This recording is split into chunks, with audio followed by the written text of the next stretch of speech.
the kind of animal that, with the right owner, is nothing more than an affectionate, playful companion. That image is incomplete. Not wrong in every detail, but dangerously incomplete. Because the version of the pit bull most people carry in their heads has been stripped of the one thing that makes it unlike any other dog on earth. Not its size, not its temper, not the way it was raised, its design. The pit bull is the only domestic dog in modern history that was purpose-built, over generations, through deliberate selection, to fight another animal until one of them couldn't get up. Every other dangerous breed was bred for protection, for herding, for hunting. The pit bull was bred for the pit, and the pit had one rule: you don't stop. That rule wasn't trained into these dogs. It was bred into them.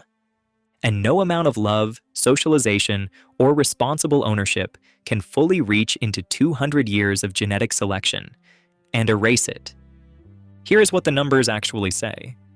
Pit bulls account for a disproportionate share of fatal dog attacks in the United States, consistently representing the majority of recorded fatalities across multi-year studies, while making up an estimated 6% of the total U.S. dog population.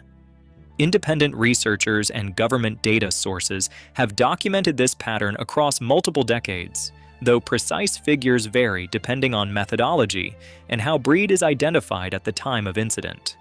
No other animal that lives in human homes produces statistics like this.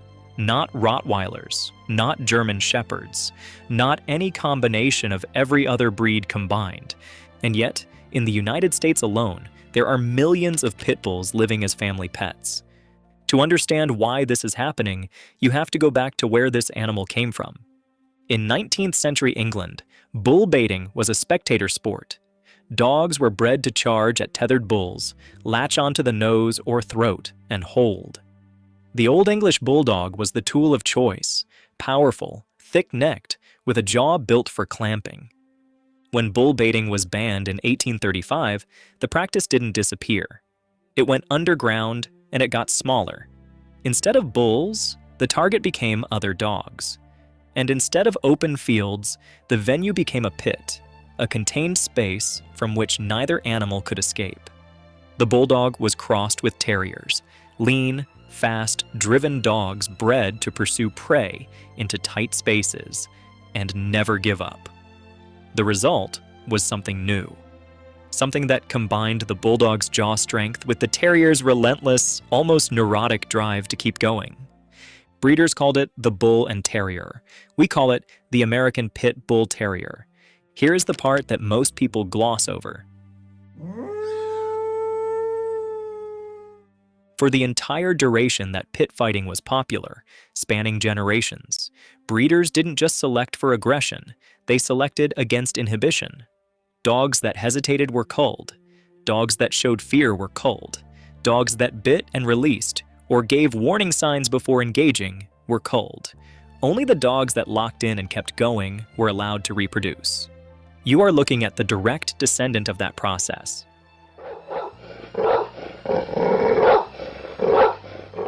Most dogs bite and release.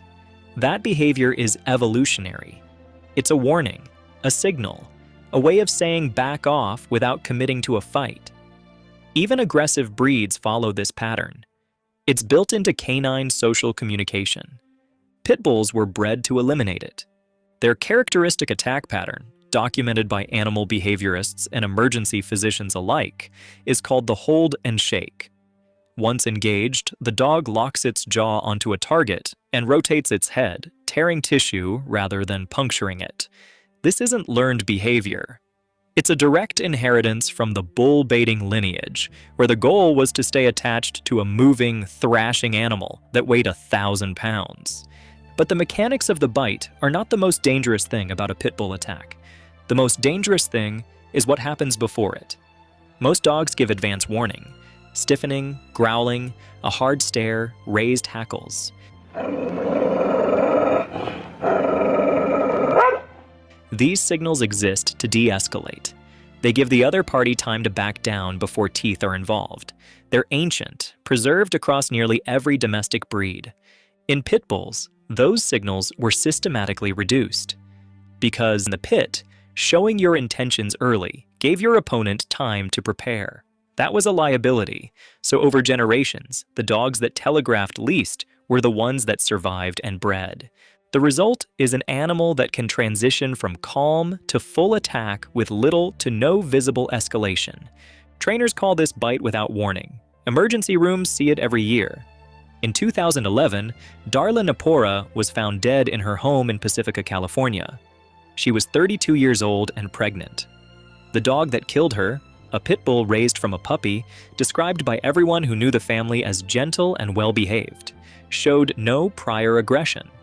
An autopsy found no evidence of provocation. Her husband, in the days after, defended the dog.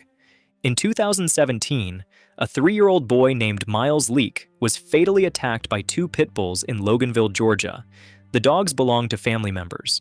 The child had been around them before without incident. In 2021, 4-year-old Tanner Kinnaman was killed in Oak Grove, Kentucky. The dog had no history of aggression. The owner, by all accounts, was responsible and caring.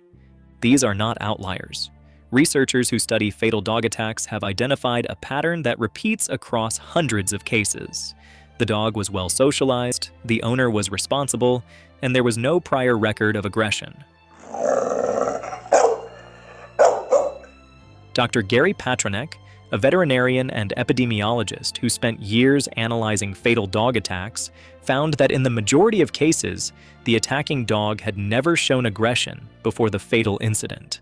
Not suppressed aggression, not prior incidents that went unreported.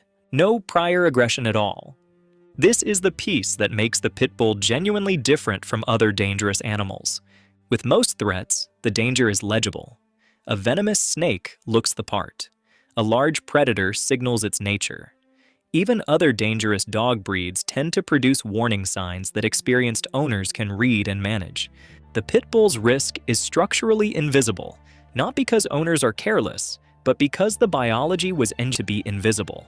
Research into breed-specific behavior suggests that genetics play a significant role in a dog's baseline behavioral tendencies, including aggression thresholds, alongside training and environment.